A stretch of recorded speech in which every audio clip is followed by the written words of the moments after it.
Hey guys, welcome back to Andy's Dinosaur Reviews. So we're back for round 2, at least as far as this Lost World Jurassic Park Tiger Striped Hammond Collection Velociraptor goes. I kind of wanted to give you guys an update and also to kind of take another chance on this figure. So the first thing that I want to go over is the fact that many people were suggesting I try the hot water, cold water trick with my Raptor to see if that helps with the weird underbite that it has. And I did do that.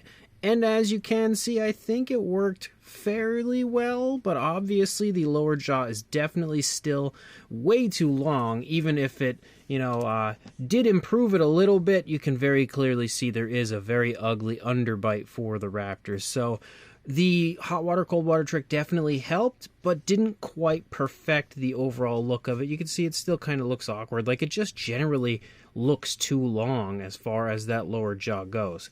But the hot water, cold water trick, again, did help. But at the same time, I also went out and snagged another one of these. So let me readjust the camera now. I have a second Tiger Stripe Velociraptor here. I usually buy a second one of a lot of the Hammond collection figures just so I can keep one in the box.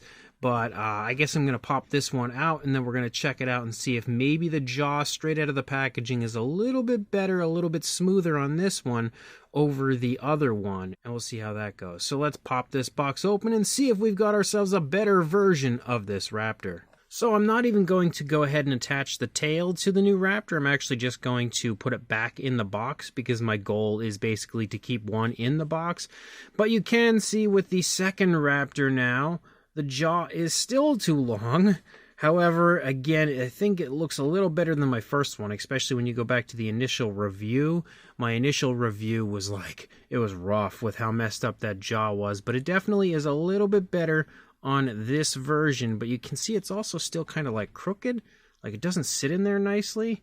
It takes a minute and like a little finagling to really get it into a good position, and it still kind of looks a little awkward and a little crooked, which is weird. I don't know what it is with this Raptor. Like, you can see this thing is like cursed or something.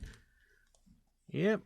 So the jaw is definitely wonky on this one as well.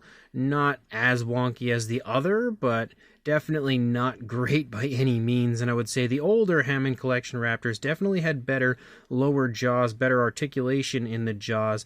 And I will say that the eyes, though, are definitely an improvement on these newer Raptors. Like, those eyes do look a lot better than the older ones. But there is also one other thing that I do want to cover in this quick update video.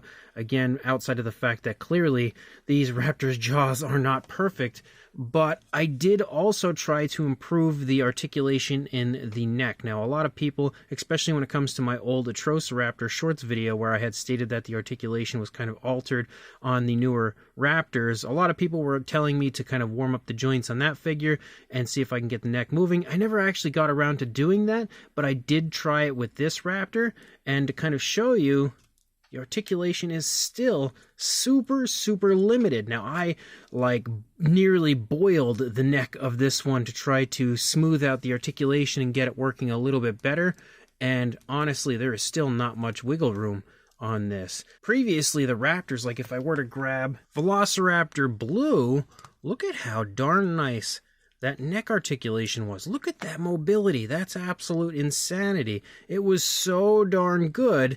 And then I don't know what happened that Mattel decided to kind of switch it up. You just had so much more range of motion with this Velociraptor compared to these new ones, because again, you could see like we could swivel the neck. That works okay.